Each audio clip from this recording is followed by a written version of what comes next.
শিল্পীস কুইজিনে সবাইকে স্বাগত। ঢাকাই পোলাও আর ঢাকাই চিকেন রোস্ট করছিলাম। তো রোস্টটা আমি কিছুটা করে নিয়েছি এদিকে। রোস্টটা করছিলাম আদা রসুন পেঁয়াজ দিয়ে আমি কষিয়ে নিয়েছি। এবার পোস্ত আর বাদাম বাটা দিয়ে দিলাম।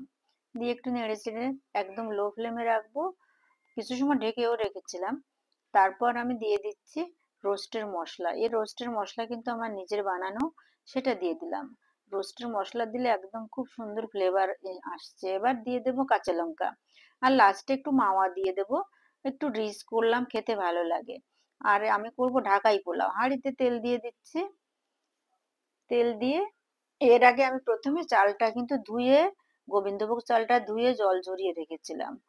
তো তেল দিয়ে দিলাম, সাদা তেল, আর তেজপাতা দিয়ে দিচ্ছি, পেঁয়াজ দিয়ে দিলাম।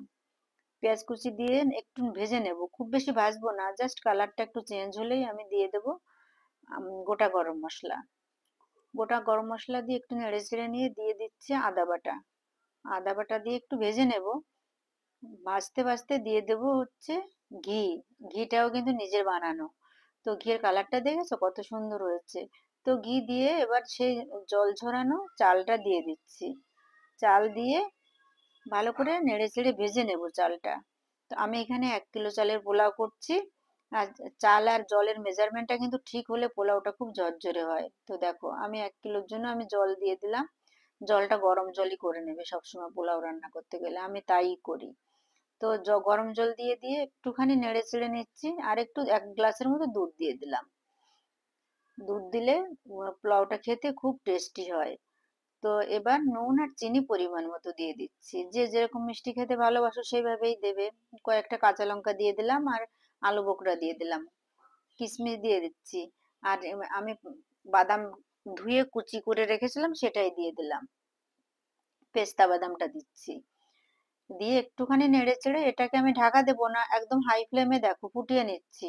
ফুটিয়ে নিয়ে জলটা কিন্তু কোন পর্যায়ে, মোটামুটি ভাবে জলটা শুকিয়ে গেলে, প্রায় এই যে তোমরা বুঝতেই পারছো যে কতটা জল শুকাতে হবে। এই পর্যায়ে এই যে শুকিয়ে যাচ্ছে জলটা, এই পর্যায়ে আসলেই আমি গ্যাসটা একদম লো ফ্লেমে দিয়ে ঢাকা দিয়ে দিলাম।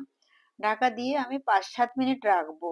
রেখে আর একটু নেড়ে চেড়ে নেবো। দেখো লো ফ্লেমে আমি কিচ্ছু বসাইনি, কোনো তাওয়ারও প্রয়োজন নাই। লো ফ্লেমে বসিয়ে নাড়াচাড়া করে ঢেকে নিয়ে এবার ঢাকনা খুলে দেখাচ্ছি ঝরঝরে পোলাও। আমি তারপরেও রেখেছিলাম কয়েক সময়, একদম ঝরঝরে পোলাও, ঢাকাই পোলাও খেতে অসাধারণ লাগে রোস্টের সাথে। তো আমার ভিডিও ভালো লাগলে প্লিজ লাইক কমেন্ট এবং শেয়ার করবেন। আর আমার চ্যানেলটিকে প্লিজ একটু সাবস্ক্রাইব করবে। আর পাশে থাকার জন্য সবাইকে অসংখ্য ধন্যবাদ। আপনাদের একটা লাইক, একটা কমেন্ট আমাকে আরো সুন্দর সুন্দর কাজ করার উৎসাহ দেয়। তো সবাই ভালো থাকবেন, ধন্যবাদ সবাইকে। ভিডিওটি কেমন লাগলো জানাবেন।